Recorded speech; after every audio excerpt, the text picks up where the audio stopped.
when I met my wife, we were talking, and very, very early on to my, flirtatious tone. I hear kids nowadays, they call it an energy. And I actually know what that means. I get that. So now I'm starting to use that vernacular too, as much as Riz, actually. It's Riz. Riz. I hear Riz. I hear Riz a lot. My son uses that. He's got something else. He's got this gold chain that's called something. But the point is this. She says to me, how old do you think I am? And the reason she said that is there's an age gap. And I didn't recognize it. I didn't realize. I thought she was older than it turned out. Turned out that she was. And it's all relevant because I was in one of the if your life is a market, that goes up and down, I was in a down. I was in a bit of a valley there. So I'm on probation. Federal probation, very different than state, okay? The only way out of that, if you get convicted of a felony, is a pardon from the President of the United States. So when everything starts going very well between us, it's time to meet the parents. And they live in the state of Washington, I'm in the state of Oregon. Now, that's only separated by a bridge. You cross a bridge, you're into their state. So even though, we're a state apart, we're only 30 minutes. It's time to meet the parents, and they're going to meet on a Sunday. And they set up the reservation in the state of Washington. Well, it's very relevant. I can't leave Oregon. I cannot leave the state that I'm in without written permission. That's part of the probation. That's probably the number one sticking point of the whole probation. And the office where I would need to get that signed form done is not open on the weekends. So there is going to be no way for me to meet the parents in a different state. All right, great. But I tell my wife that, at that point, girlfriend, well, because of the age, I did not realize that she did not know what that meant. So she's on the phone with her father explaining that we can't come to the Washington, but we've set our own reservation in Oregon. And she just says it. She goes, he's on federal probation. This is how this is coming where I'm going to meet the parents. They don't even know me yet. And she throws that out there. All right, we get this thing smoothed over. Now, when I talk about I was a little bit down, I had $20,000 of bills that I wrote the check, I signed it, I put it in the envelope, I put the stamp on, and I put it in a stack on my desk, and it just kept stacking up. I could not take it to the mailbox because there was no money in the account. So I've got this fight pending, and it's going to be with Brian Stan. But up until that point, I wasn't able to get my wife a gift, like something rolls around, say Valentine's Day. I can't go get her a present. I got to do a handwritten card and do a poem so that it looked thoughtful. Truth is, I don't have any money. So I ended up having the Stan fight, and it came with a bonus, and it was one of these nights. So immediately following that fight, I go out to Las Vegas. I'm going to host the World MMA Awards. So it's the first occasion. That's a black tie. The World MMA Awards are so damn fun. Easily the most fun thing we have in our industry, and everybody comes out. But one of the big reasons we all come out is it's a reason for us to dress up. Like, if you would have seen Cub Swanson and his family at the MMA Awards this year, oh my God, the most beautiful family you have ever seen. There was this girl there. She was so beautiful. And I said to my wife, I go, who is that gal? We know her. Look, and my wife looks and she goes, oh my God, she's so beautiful. Who is that? It was Ariane Celeste. And I'm telling you that because you think of Ariane, you think, what a beautiful girl. More beautiful at the MMA Awards, to where I didn't know it was her. Now, I tell you that, black tie affair. I've never bought my wife anything. I got these envelopes. I can't pay them. I get the fight. It comes with a bonus. We go to Las Vegas. I take her to a store. She finds a black, beautiful dress. Tries it on in the dress room. It's beautiful.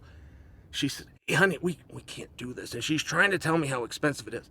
And I'm stopping her. I don't want to hear her. Money is no object. I take her to the counter, pull out my credit card. It was $3,200. I did not know there was something you could buy in a store that was $3,200. The most expensive single item in stores when I was in the 8th grade. Now, I admit that's 15 years before this, but it was something called Air Jordans. And they were $30, and nobody had Air Jordans.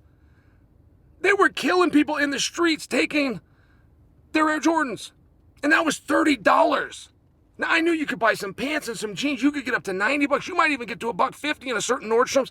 I did not know, truly, that there was anything in a store anywhere that was clothing where one item was over $3,000. So I put that card down. I am complete sticker shock. Oh, by the way, the card doesn't cover it. It has some kind of like a point of... I've got to pull out another card, combine those two, and then do cash to cover the spread on this. Laughable moment. Teachable moment. She still got the dress. Says that she will give it to our daughter someday to wear. All right, wonderful. But those things are relevant because you're starting to justify the irresponsibility that went in to that purchase where I am trying to show off. I don't make that mistake again. Now I'm out here in Brazil, and I'm going to fight Anderson Silva. And guess where I'm fighting him? I'm fighting him at a black tie event. So it's another great reason and a rare occasion where my wife can dress up, and that's fun. So we're then going to go back to America, and Anderson and I are going to be inducted into the Hall of Fame, which is another black tie event.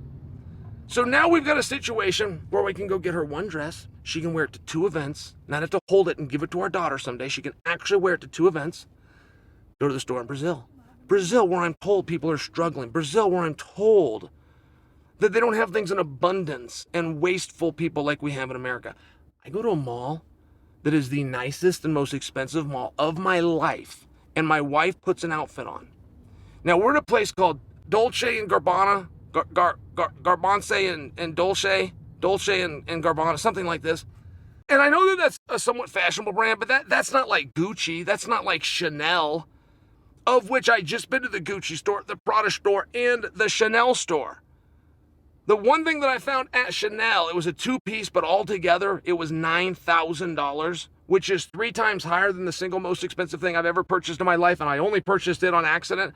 But now I'm at Dolce & Gabbana, which I really don't know their prices, but they're nowhere near what Chanel is going to be. All right, we try this dress on. It's the one. It's fire. Now, surprisingly, it doesn't have a price tag on it, and I will not, because of my experience, taking my wife the first time, and by the way, I should add, that very first time was at Caesar's Palace in the Versace store.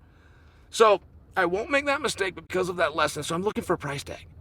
And I find it, and I'm doing the conversion in my head, and it's not working, because the most expensive thing in the world is at the Chanel store that's $9,000. I'd already done that. So I even asked the salesman, I said, hey, what's the money on this? And he said, do you want to know American, or do you want to know dollars or Rios? And I said, no, I want to know dollars. So he gets his calculator and he does it, and he shows it to me. Then I go, no, I want to know in dollars. And he's like, no, this is dollars. And he's showing it to me. And it says 23,800. I'm going, no, that's Rios. I want to know what it is in dollars. What is 23,800 Rios convert to in dollars? He goes, no, this is the dollars. It was a $23,800 dress at some store called Dolce & Gabbana.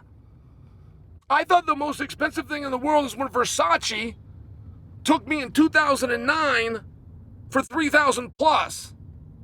It turns out, while that might have been frivolous, by the time my wife does, in fact, bequeath that onto my daughter, she might have made a nice return.